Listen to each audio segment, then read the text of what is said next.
সুপ্রিয় দর্শক, আসসালামু আলাইকুম। সবাইকে স্বাগতম জানাচ্ছি আজকের গুরুত্বপূর্ণ সংবাদে। প্রথমেই জানিয়ে দিচ্ছি সংবাদ শিরোনাম। শিক্ষকদের জন্য পৃথক পে স্কেল গঠনের প্রস্তাব। এদিকে পরমাণু বিদ্যুৎ উৎপাদনের যুগে পা রাখছে বাংলাদেশ, জ্বালানি লোডিং মঙ্গলবার। অপরদিকে জুলাই সনদ পূর্ণ বাস্তবায়নে সংবিধান সংশোধন অপরিহার্য চিফ হুইপ।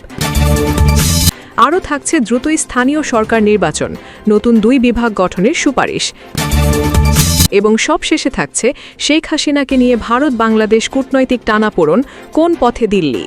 শুনছিলেন সংবাদ শিরোনাম, এখন বিস্তারিত।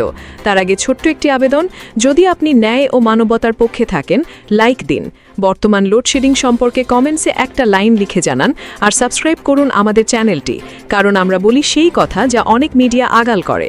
এখন চলুন বিস্তারিত দেখা যাক। শিক্ষকদের জন্য পৃথক পে স্কেল গঠনের প্রস্তাব।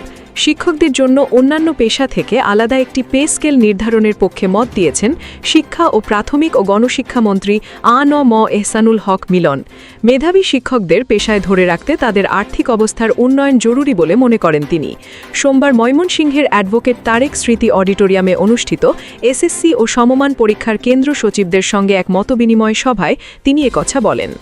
শিক্ষামন্ত্রী বলেন, এই জায়গাটিতে আমার মন্তব্য হলো, আমরা ফাইন্যান্সিয়ালি তাদের আরও যে সাপোর্টটা দেব, এই সাপোর্টটা অন্যান্য স্কেলের সঙ্গে তুলনামূলক দিলে চলবে না। এই তুলনা দিলেই কেবল তুলনা চলতে থাকে, মামলা হতে থাকে, আন্দোলন হতে থাকে। তিনি আরও বলেন, আমি মনে করি শিক্ষকদের জন্য আলাদা একটা পে স্কেল গঠন করা উচিত। Whether high or low doesn't matter, it's completely different. এছাড়া শিক্ষকদের উৎসব ভাতা বাড়ানোর বিষয়েও জানান তিনি। শিক্ষামন্ত্রী উৎসব ভাতা বাড়ানোর ঘোষণা দিয়ে বলেন, প্রায় 17 বছর ধরে শিক্ষকদের উৎসব ভাতা বাড়ানো হয়নি, তবে চলতি বছরে ভাতা 10% বৃদ্ধির সিদ্ধান্ত নেওয়া হয়েছে।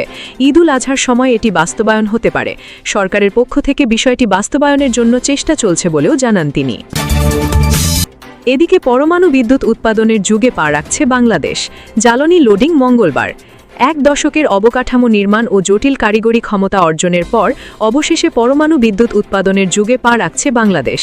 দেশের প্রথম পারমাণবিক বিদ্যুৎ কেন্দ্র রূপপুরের প্রথম ইউনিটে জ্বালানি লোডিং হচ্ছে মঙ্গলবার।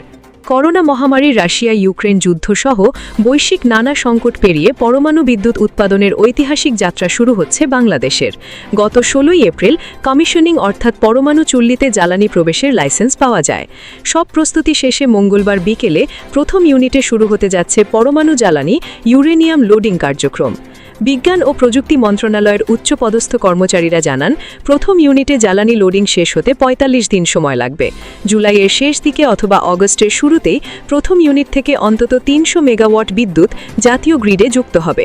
সেই সঙ্গে চলতি বছরের শেষ নাগাদ বা আগামী বছরের শুরুতে প্রথম ইউনিট থেকে পূর্ণ সাক্ষমে বিদ্যুৎ উৎপাদন সম্ভব হবে। এতে 1200 মেগাওয়াট নিরবিচ্ছিন্ন বিদ্যুৎ মিলবে। পদ্মা নদীর তীরে ঈশ্বরদীতে $12.65 বিলিয়ন ব্যয়ে নির্মিত এই প্রকল্পে রাশিয়ার আর্থিক ও কারিগরি সহায়তা নেওয়া হয়েছে। এখানে 2টি VVER 1200 রিঅ্যাক্টর ব্যবহার করা হয়েছে। 2টি ইউনিট পূর্ণ উৎপাদনে গেলে এখান থেকে মোট 2400 মেগাওয়াট বিদ্যুৎ পাওয়া যাবে, যা দেশের মোট চাহিদার প্রায় 10%-এরও বেশি পূরণ করবে। এদিকে জুলাই সনদ পূর্ণ বাস্তবায়নে সংবিধান সংশোধন অপরিহার্য চিফ হুইপ। জাতীয় সংসদের চিফ হুইপ মোহাম্মদ নুরুল ইসলাম মনি বলেছেন, জুলাই সনদের অঙ্গীকার অনুযায়ী রাষ্ট্রীয় সংস্কার এবং জনগণের ম্যান্ডেট বাস্তবায়নে সংবিধান সংশোধন করা ছাড়া বর্তমান সরকারের সামনে আর কোনো পথ খোলা নেই। এই নির্বাচনে যারা জনগণের ম্যান্ডেট পেয়েছে তাদের মূল লক্ষ্য হল জুলাই সনদের প্রতিটি লাইন, সেমিকোলন ও দাড়িকমা হুবহু বাস্তবায়ন করা।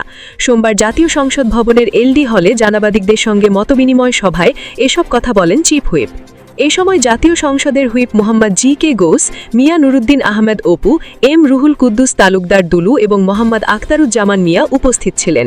সভায় দেশের সাধারণ মানুষের অর্থনৈতিক ও সামাজিক নিরাপত্তার উপর গুরুত্বারোপ করে চিফ হুইপ বলেন, প্রধানমন্ত্রী তারেক রহমানের মূল দর্শন হল দেশের প্রতিটি মানুষের মুখে খাবার তুলে দেওয়া এবং কামার, কুমার, তাঁতি, স্বর্ণকার সহ সব শ্রেণী পেশার মানুষের কর্মসংস্থান নিশ্চিত করা।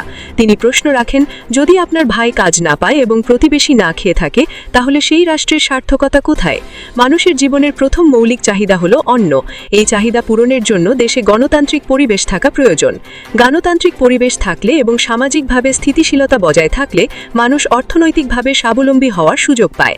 যদি দেশে গণতান্ত্রিক পরিবেশ না থাকে তাহলে সাধারণ রিক্সা চালক থেকে শুরু করে বড় ব্যবসায়ী কারও জীবনের নিরাপত্তা নিশ্চিত হবে না। রাজনৈতিক প্রেক্ষাপট তুলে ধরে নুরুল ইসলাম মনি বলেন, স্বাধীনতার পর একটি বিশেষ শাসনামলে এ দেশের মানুষের উপর চরম অত্যাচার চালানো হয়েছিল।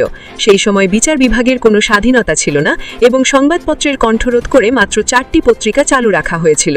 বাকশালের সেই অন্ধকার সময় মানুষের কথা বলার অধিকার কেড়ে নেওয়া হয়েছিল। সেই ধ্বংসাস্তূপ থেকে শহীদ প্রেসিডেন্ট জিয়াউর রহমান বহুদলীয় গণতন্ত্র ফিরিয়ে এনেছিলেন এবং দুর্ভিক্ষ পীড়িত একটি জাতিকে 3 বছরের মাথায় খাদ্যে শাসনপূর্ণ করেছিলেন। পরে বেগম খালেদা জিয়াও ধ্বংসপ্রায় অর্থনীতি ও গণতন্ত্র সোজা করার কাজ করেছেন। কিন্তু বিগত 1.5 দশকের শাসন আমলে দেশের গণতন্ত্র ও অর্থনীতি চূর্ণবিচূর্ণ করে দেওয়া হয়েছে। দেশ থেকে পাচার হওয়ার ফলে অর্থনীতি এখন একটি ভঙ্গুর অবস্থার মুখে দাঁড়িয়ে আছে। আরও থাকছে দ্রুতই স্থানীয় সরকার নির্বাচন, নতুন 2 বিভাগ গঠনের সুপারিশ। প্রয়োজনীয় প্রস্তুতি সম্পন্ন করে দ্রুততম সময়ের মধ্যে দেশের স্থানীয় সরকার প্রতিষ্ঠানগুলোর নির্বাচনী প্রক্রিয়া শুরু করা হবে বলে জাতীয় সংসদে জানিয়েছেন স্থানীয় সরকার মন্ত্রী মির্জা ফখরুল ইসলাম আলমগীর। বর্তমানে স্থানীয় সরকার নির্বাচনের বিষয়টি সরকারের সক্রিয় বিবেচনাধীন রয়েছে বলে জানান তিনি। সোমবার জাতীয় সংসদের অধিবেশনে প্রশ্নোত্তর পর্বে জামায়াত ইসলামের সংসদ সদস্য জাহিরুল ইসলামের একটি প্রশ্নের জবাবে মন্ত্রী এই তথ্য জানান। স্পিকার হাফিজ উদ্দিন আহমেদের সভাপতিত্বে প্রশ্নোত্তর পর্বটি টেবিলে উত্থাপিত হয়। স্বতন্ত্র মহিলা সংসদ সদস্য রুমিন ফারহানার একটি প্রশ্নে জবাবে স্থানীয় সরকার মন্ত্রী জানান, জাতীয় ও স্থানীয় কোনো নির্বাচনে আর ইলেকট্রনিক ভোটিং মেশিন ইভিএম ব্যবহার না করার সিদ্ধান্ত নিয়েছে নির্বাচন কমিশন।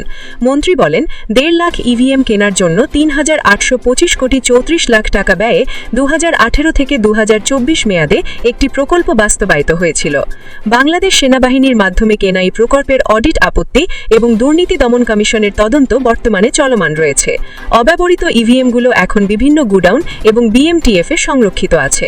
ফরিদপুর 1 নং আসনের সংসদ সদস্য মোহাম্মদ ইলিয়াস মোল্লার প্রশ্নের জবাবে মির্জা ফখরুল ইসলাম আলমগীর জানান, 2024 সালের ডিসেম্বরে জনপ্রশাসন সংস্কার কমিশন ফরিদপুর ও কুমিল্লা নামে 2টি নতুন বিভাগ গঠনের আনুষ্ঠানিক সুপারিশ করেছে। প্রস্তাবিত ফরিদপুর বিভাগ ঢাকা বিভাগের 5টি জেলা ফরিদপুর, মাদারীপুর, রাজবাড়ী, গোপালগঞ্জ ও শরীয়তপুর নিয়ে গঠিত হবে। প্রশাসনিক পুনর্বিন্যাস সংক্রান্ত জাতীয় বাস্তবায়ন কমিটির বৈঠকে এই বিভাগ গঠনের বিষয়ে চূড়ান্ত সিদ্ধান্ত গ্রহণ করা হবে। এবং সবশেষে থাকছে শেখ হাসিনাকে নিয়ে ভারত বাংলাদেশ কূটনৈতিক টানাপোড়েন, কোন পথে দিল্লি?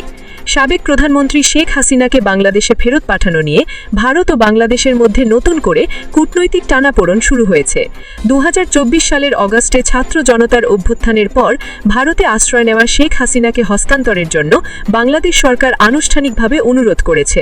সম্প্রতি ভারত সরকার এই অনুরোধ পর্যালোচনা করছে বলে জানিয়েছে, যা 2 দেশের সম্পর্কের ক্ষেত্রে অত্যন্ত তাৎপর্যপূর্ণ বলে মনে করা হচ্ছে। ভারতের অবস্থান এবং কূটনৈতিক ভারসাম্য। বিশ্লেষকরা বলছেন, পর্যালোচনা করার কথা বলে ভারত সরাসরি প্রত্যাখ্যান না করে একটি মধ্যম পন্থা অবলম্বন করছে। দিল্লি এই মুহূর্তে বাংলাদেশের বর্তমান সরকারের সঙ্গে সম্পর্ক বজায় রাখার পাশাপাশি দীর্ঘদিনের মিত্র শেখ হাসিনার বিষয়েও সতর্ক পা ফেলছে। এটি মূলত আইনি দিক এবং রাজনৈতিক দিক থেকেও একটি জটিল সমীকরণ। আইনি জটিলতা ও মৃত্যুদণ্ড। শেখ হাসিনার বিরুদ্ধে বাংলাদেশের আন্তর্জাতিক অপরাধ ট্রাইব্যুনালে মানবতা বিরোধী অপরাধের দায়ে মৃত্যুদণ্ড ঘোষণা করা হয়েছে।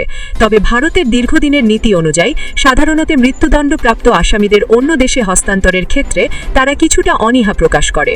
এই আইনি মারপ্যাচ প্রত্যর্পণ প্রক্রিয়াকে আরও বিলম্বিত করতে পারে। সুরক্ষা ও আঞ্চলিক রাজনীতি।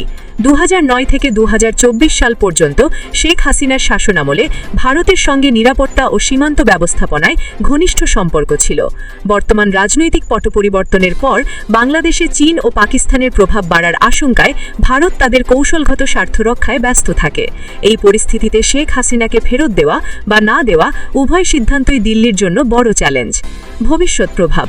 যদি ভারত শেখ হাসিনাকে হস্তান্তর করে তাহলে এটা আওয়ামী লীগের রাজনীতির জন্য বড় ধরনের ধাক্কা হবে। অন্যদিকে হস্তান্তর না করলে বাংলাদেশের বর্তমান সরকারের সঙ্গে ভারতের দ্বিপাক্ষিক সম্পর্কে দীর্ঘমেয়াদী শীতলতা তৈরি হবে। শেখ হাসিনার বিষয়টি এখন কেবল আইনি নয়, বরং ভারত বাংলাদেশ সম্পর্কের বড় একটি কৌশলগত ইস্যুতে পরিণত হয়েছে। দিল্লি এখন আইনি প্রক্রিয়া বনাম কূটনৈতিক বন্ধুত্বের কঠিন পরীক্ষার মুখোমুখি।